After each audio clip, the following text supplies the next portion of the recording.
প্রতিদিন সকালে রুটি খেতে আর ভালো লাগছে না। আজকে মনে হচ্ছিলো যে একটু অন্য কোনো খাবার খাই, ইচ্ছাই করছিল না যে রুটি খাই।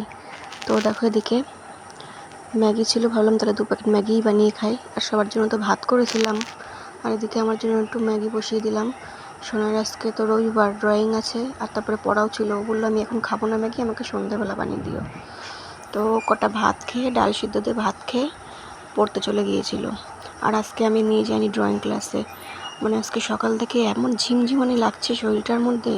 ঘুম থেকে উঠে তো কিছু সময় বসেই থাকলাম বিছানায়, তারপরে দেখলাম যে না, বসে থাকলে তো হবে না, খাবার তো করতেই হবে। তারপরে আস্তে আস্তে টুকটুক করে দেখলাম যে কাজে লেগে পড়ি, কেন খাবারগুলো তো করতে হবে, খেতে হবে, ছেলেকে খাওয়াতে হবে, বাড়ির সবাই খাবে, বর খাবে। সোনাই পড়তে চলে যাওয়ার পর তারপরে যে ম্যাগিটা বানিয়ে আমি খেয়ে নিয়েছিলাম। আর তারপরে সকালে আজকে রান্না করেছিলাম তেলাকুচি শাকের চচ্চড়ি করেছিলাম, ডাল সিদ্ধ, মুসুরির ডাল সিদ্ধ করেছিলাম, ভাত করেছিলাম, আর পটল ভেজেছিলাম।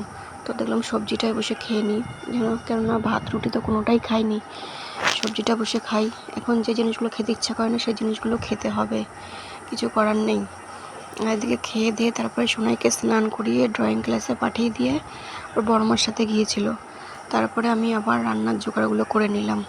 আর আজকে যে পায়ে আবার এত যন্ত্রণা করছে, 2 দিন ব্যথাটা বেশ কম ছিল।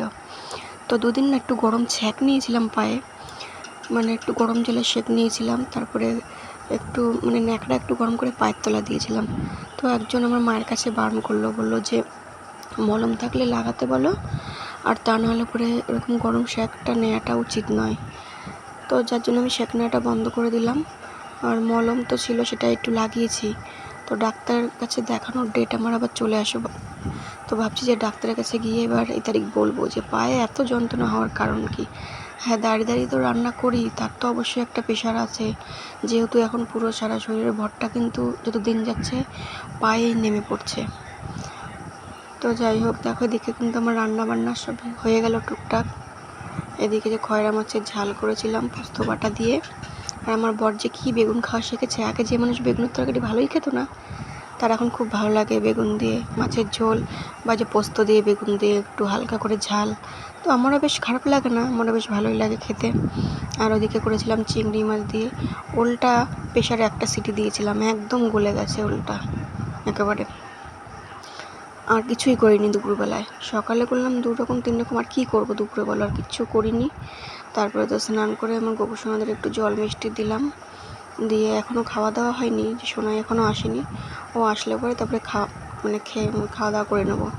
আর তারপরে আমি একটা নেশপাতি, আর দেখো আমাদের গাছের বাতাবি লেবু এখন অবশ্য সেরকমভাবে পাকেনি, আর দিন 15 গেলে লেবুগুলো বেশ ভালো পাকবে। শুধু প্রেগনেন্সি বলে নয় কিন্তু, এই বাতাবি লেবুটা মানে ছোট থেকে বড় বাচ্চা সবাই খেলে পরে কিন্তু প্রচণ্ড পরিমাণে উপকার।